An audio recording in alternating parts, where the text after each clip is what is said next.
These clips are from the July 4th, 2022 fly-in at Mineola Wisener Field.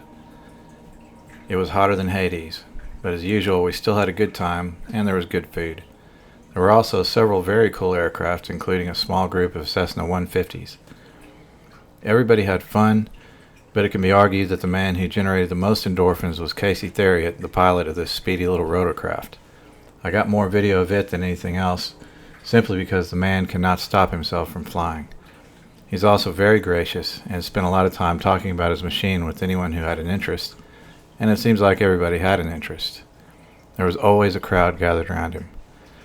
I'll come back to the rotorcraft in a moment because there's lots of great footage and plenty to talk about here.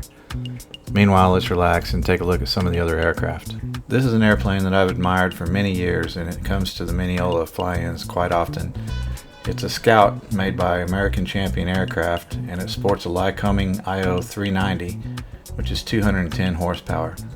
You can pretty much go where you want to go in this airplane.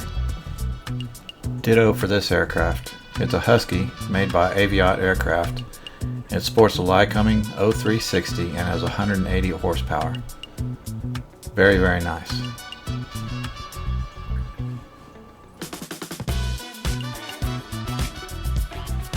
This is a Legend Cub owned by Sammy Smith. He's the source for all things Volkswagen. Look him up if you need something. Parts, memorabilia, cars, or if you just want to admire his airplane, like I do. This is a Piper PA-18 Super Cub. It sports a Lycoming 0320 and has 180 horsepower. Again, you can go where you want to go.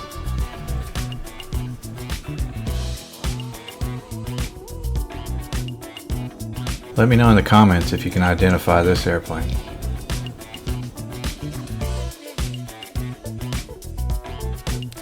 This is a Baby Ace made by Hasselbog. This is a Baby Ace. I think it's quite gorgeous, but I don't have the acrobatic abilities to climb in and out of something like that. Maybe if I had Stephen Hawking to calculate the exit.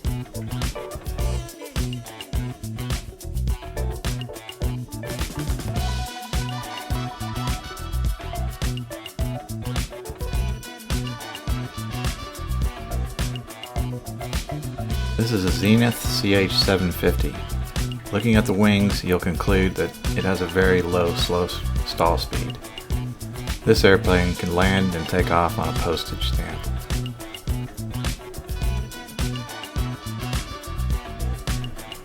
The Rand's RV7 basically needs no introduction.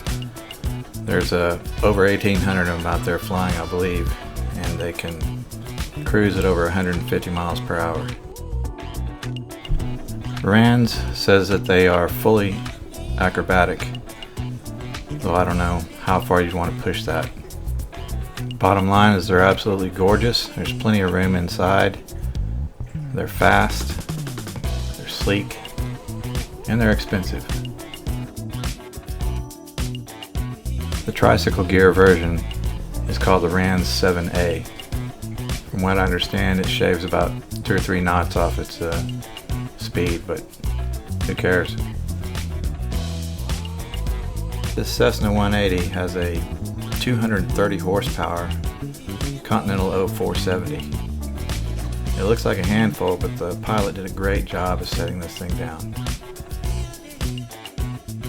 Last but certainly not least, here's a little bit of slow motion footage from 4 of the Cessna 150s.